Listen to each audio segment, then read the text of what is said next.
So once you bought your domain name, what you have to do is direct it. So you will have to tell GoDaddy where your website is actually living. That is something that you have to change in the settings of GoDaddy themselves. And it probably sounds weird or scary, but it's actually not really. Because what you have to do is change the DNS settings of your domain that's here. Usually that's something they're not going anywhere if you first use that website, but you have to check out with your hosting provider what kind of name service you will have to enter within GoDaddy. For that purpose, you will have to log in with your account with SiteGround. I'm going to use a client now, and you will it will be blanked out what I'm doing here. Go to my accounts within SiteGround. Go to the cPanel, and sorry for my voice. And here at the cPanel, you see the name servers right here. So those are the name servers that you have to enter within your domain. If you go to GoDaddy, back to GoDaddy, click on change, and then you have to enter the first name server here and the second name server here and click on save.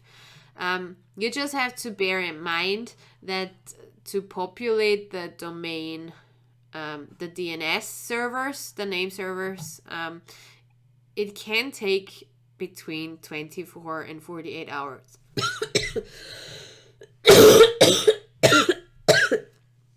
Sorry.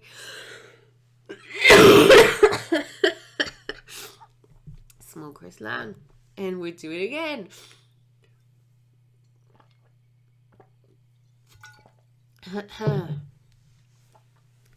Okay.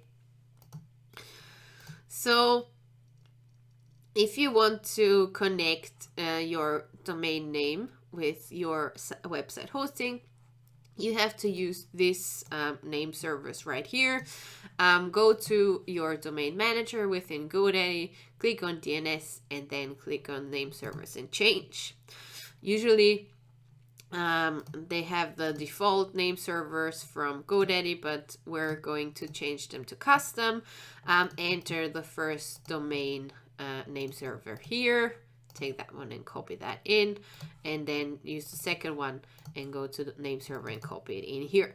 Click on save, and the only thing you have to know in that case is that for DNS name servers to populate and to then finally be able to reach your website through your domain name, it can take between 24 and 48 hours. So if it's not working immediately, it does not mean that it's not working. It just means that it might take a bit longer for the website to actually be reachable. That is the backend of SiteGround. It looks kind of confusing, but honestly, I wouldn't really worry too much about it, because that's just too much for you. I mean, if it's too much for you, you don't really need a lot of things if you start out here. If you want to install WordPress, as I mentioned, there is an auto installer on every domain. You just click on WordPress right here, and it will lead you to the option. So as you can see, that's the WordPress we installed, and you can click on install now, and it will automatically install WordPress on your own website, like on your hosting account. But before you do that, I would technically suggest that you install the SSL certificate. I will just do that by searching here and I will get to the security part of the thing, and how you can do that is click on Let's Encrypt. That's a free SSL certificate that you can install on your website.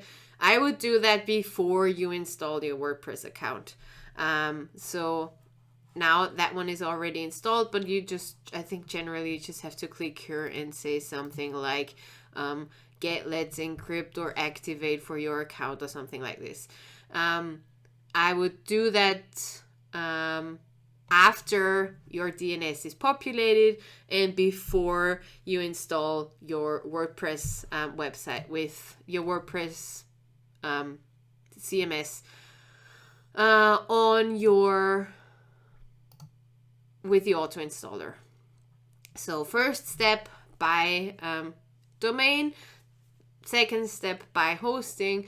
Third step, connect connect domain to your hosting, because everybody will want to visit you, and if people don't get the route there, then how can they visit you? Then install, once the DNS is populated, then install the SSL certificate by scrolling further down, clicking on Let's Encrypt Security and activating that there. And then go to WordPress, to auto installers, and click on WordPress here. And you can install it with just one click. Yeah.